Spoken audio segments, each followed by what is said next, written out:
They said, you're acting as if you have nothing to lose. You're going against corporates, you're going against super funds, you're going against the Australian government. Why are you acting like you have nothing to lose? And that's when I turned around and I thought about it and I said, actually, I have everything to lose. I lost my cousin already. I almost lost my mom.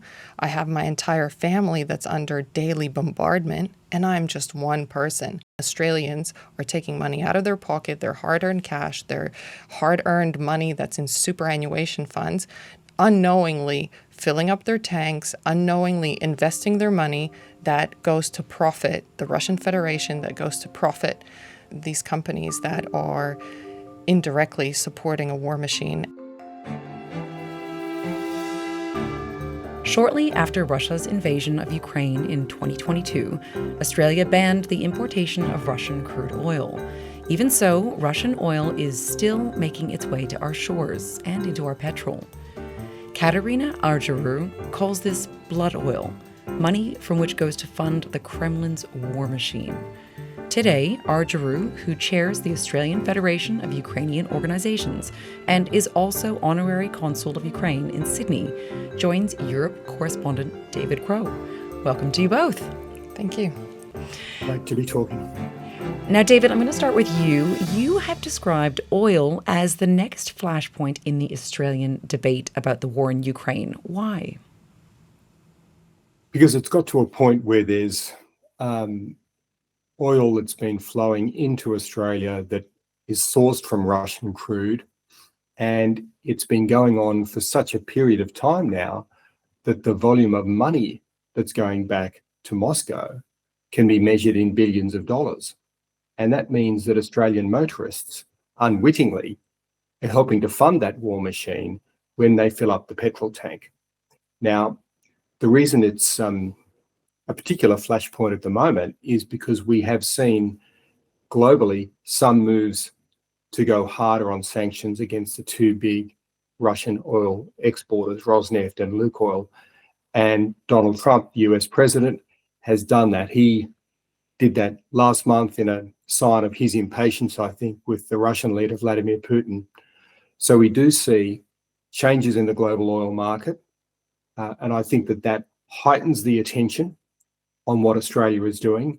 And it means that there's, I guess, an added urgency about the decisions to be made in Canberra and the decisions to be made about the oil importers that sell the oil to Australian motorists, so that the money stops flowing to Moscow.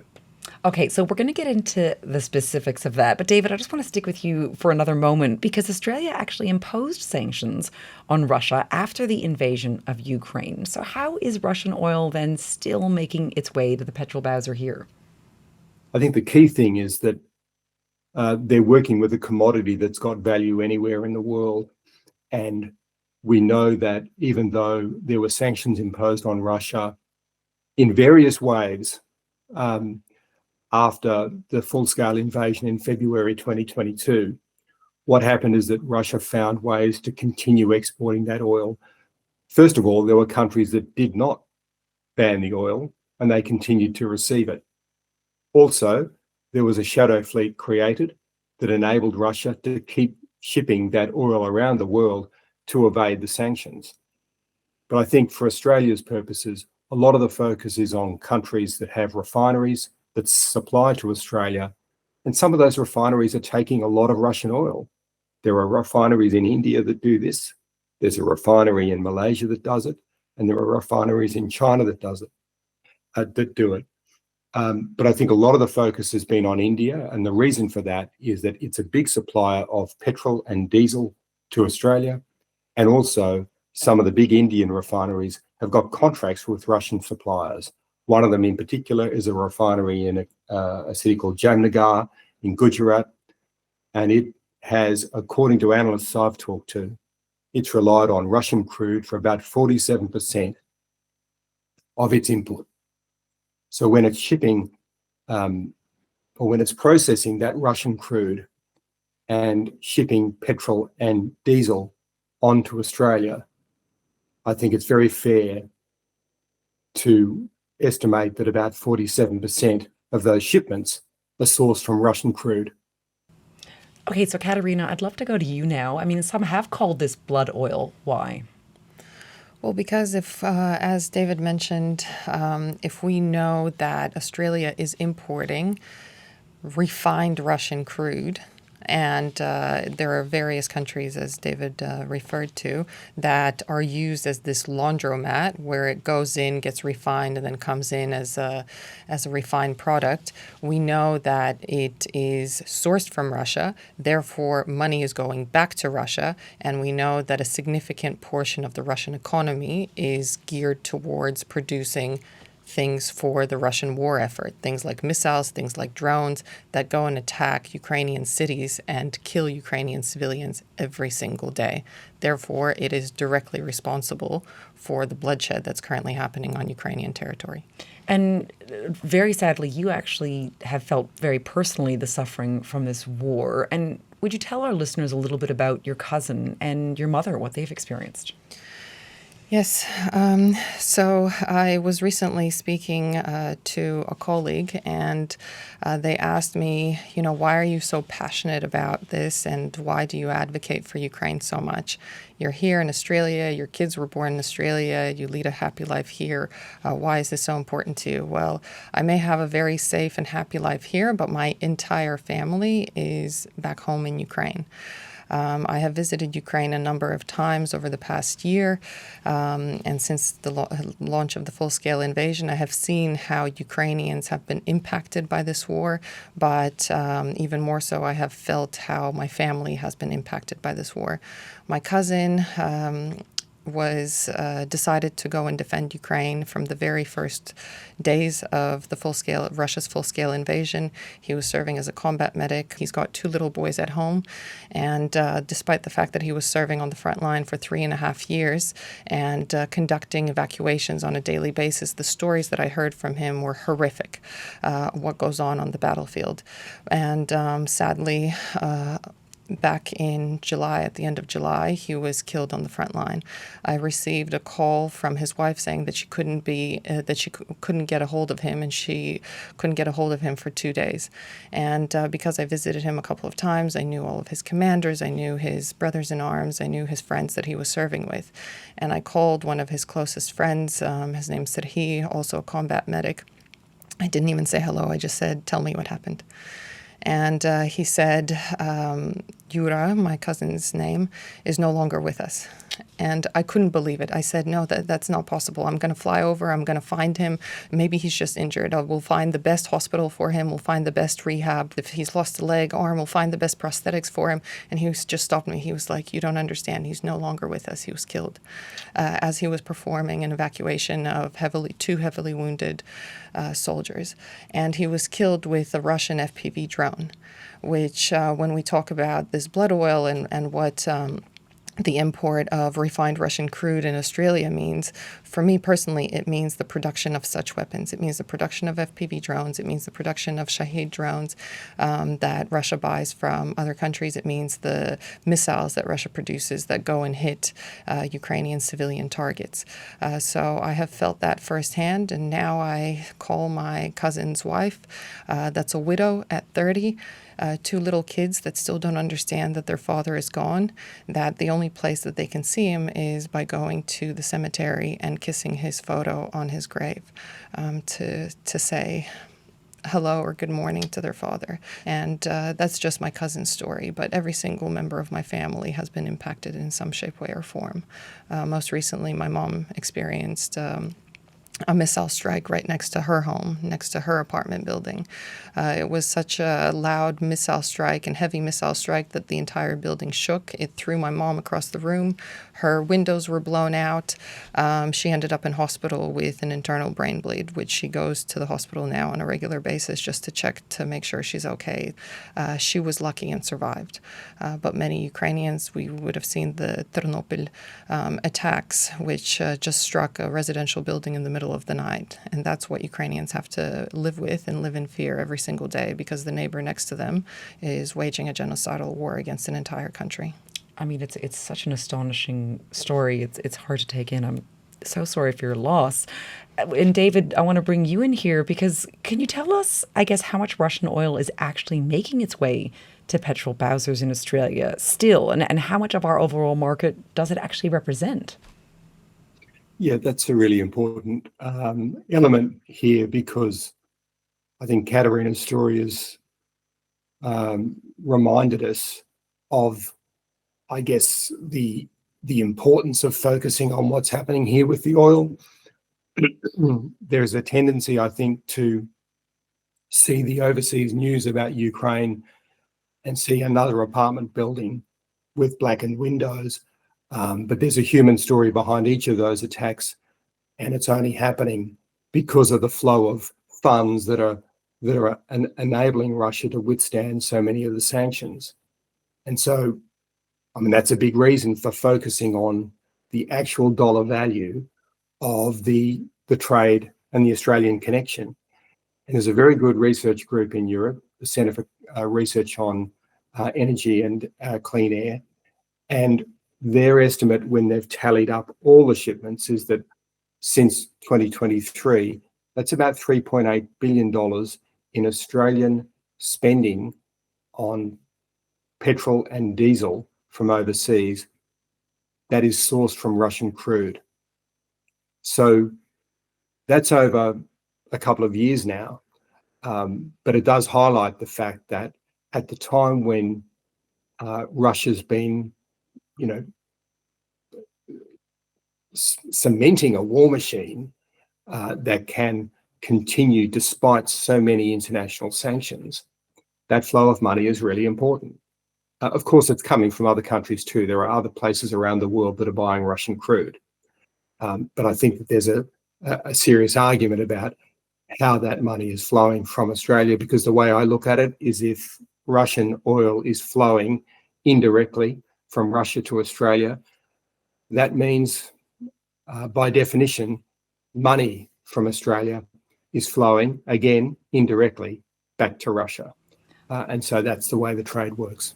Okay, and we do know that the sale of Russian oil is absolutely central to the Russian economy. But Kateryna, is there any way to know how much money could be going from Australia back to Russia over the sale of this oil?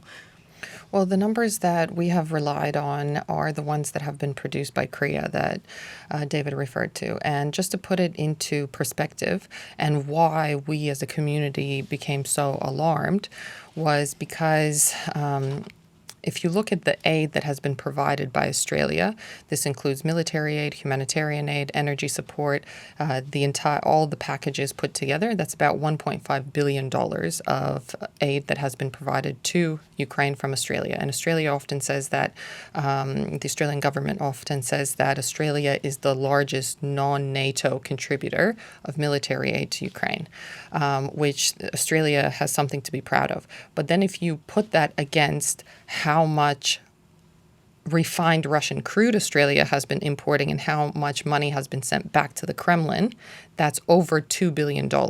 And so if you put the aid that's provided by, on the one hand, $1.5 billion is eclipsed by the fact that Australia is providing money to the Kremlin from the import of refined Russian crude, then naturally you would think that as a country, the biggest thing that we can do that will really move the dial of Australia's support for Ukraine is to cut off the funding of a war machine that Australia unfortunately supports by the importation of this refined Russian crude from third countries.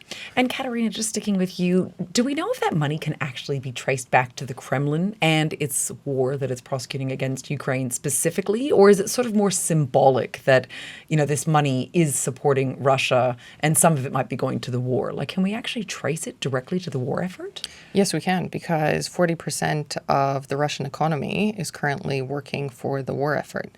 It's the production of equipment, it's the production of weapons.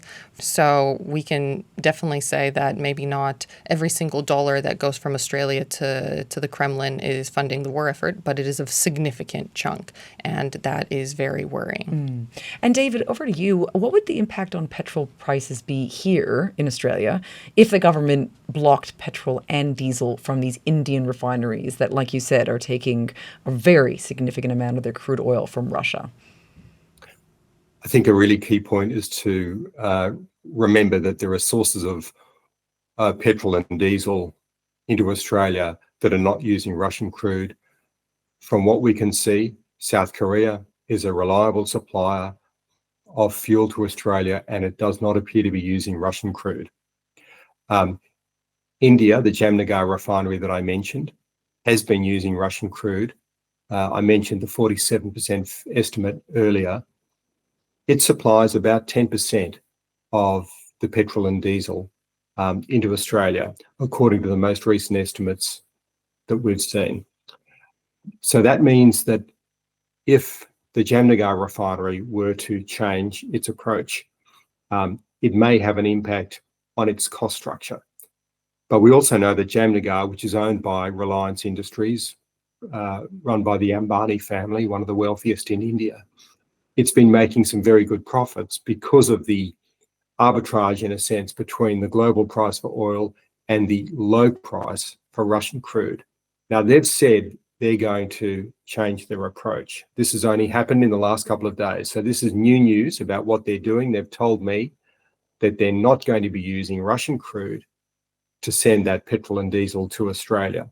The estimate is that Jamnagar makes up 90% of the Indian petrol and diesel exports to Australia. So it's very important here. But in turn, that's still only about 10% of the Australian market. So if there is a change in the supply chain in India, for instance, you can't say that that's going to affect the price for half the industry in Australia. So it's an impact that can be managed by the industry. But I think I'd be waiting to see some estimates from economists before I said anything too cast iron about what that would do. Although you did speak to an expert, I believe, from the Center for Research on Energy and Clean Air, who said that removing that 10% oil supply that we currently get from India that does use this Russian crude oil, he said it should not have an inflationary effect at all. Is that right? Yeah, that's what they've said. And also, I think that the decision by Reliance Industries in their public statement to me, which I can't verify because I can't witness their refinery in Jamnagar, but when they say that they can ship diesel and petrol to Australia without using Russian crude, that says to me that they can do that without a price impact that's going to cause them trouble in the market. And Kateryna, are there other Western nations that are faced with a similar problem, and how do you compare Australia's response? Yes, there are. So when we were in Canberra last, our main argument as a community was that if we look at the fact that Australia is the biggest offender in terms of being the country that imports the most refined Russian crude, let's look at other countries that were in a similar position and what they have done. And the most recent example is looking at the EU. So the EU as a bloc imports more than Australia. Australia is the largest single country importer. So that was obviously a very big problem. So in the 18th package of sanctions implemented by the EU, which are meant to go into effect January 2026, they have specifically announced that the EU will be banning the import of refined Russian crude from third countries. And if you have an entire bloc of nations such as the EU implementing these sanctions and strengthening these sanctions on refined Russian crude from third countries, then certainly that is something that Australia can take example of and also follow suit. And so, David, you, of course, have been reporting in this space. So what do you think Australia's next move will be? I mean, is Australia looking to mirror the tougher sanctions that, the EU and I believe the UK have imposed? I can't assert with any great degree of confidence that something's going to be done. But I do think that it's going to be unsustainable for the federal government to not do anything because, as Kateryna mentioned, the new European rules say they will not take refined product. There is no similar rule in Australia yet. So it seems to me that that's a pretty sharp argument to have about what our government does. And in previous sanctions rounds, we've matched what other countries do. So the obvious question is, well, why aren't we matching what the European Union does? I don't think it's simple in the sense that the government's got to navigate a couple of things. For instance, We don't want to have a diplomatic row with India. I mean, they've had a row with Donald Trump, but we tend to get along pretty well with India. So I'm sure that behind the scenes, the government wants to navigate that very carefully. Ditto with some other suppliers. But I don't think that that absolves them of any responsibility here. It's a complicating factor, but it shouldn't be a blocking factor when we see what other countries are doing around the world, or what we might call like-minded countries are doing around the world. And I guess the question for you I have now, though, is our government sort of passing the buck? Because we know that Foreign Minister Penny Wong has argued, okay, this isn't just for the government to consider. She's called on oil companies to check their supply chains to make sure that they're not paying for Russian oil. So is our government just passing the buck, by sort of saying, hey, let's get the businesses to do some of the work here? Like, why doesn't our government just halt the import of refined fuels produced from Russian crude? I mean, like you say, obviously there's diplomacy to be taken into consideration, but yeah. Yeah, I think you've sharpened the point there, because the government can't pass the buck, can it? What we're dealing with, or what we're confronting, is the biggest war in Europe since the Second World War. And I know there's been the war in Gaza as well, but the Ukraine war is a massive war causing incredible damage and incredible suffering. And I don't think it's sustainable for a government to say the onus is on the private sector to fix this problem. The onus is on governments to stand up, as Australian government does on other issues, and decide its diplomatic, economic, and political response to this European crisis.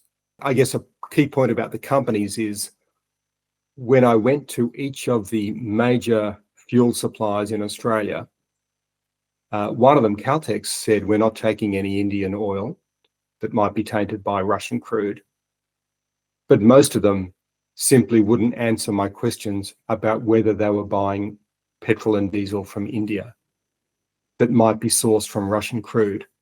I think when we track the ships, we can see that they probably are, but they won't own up to it.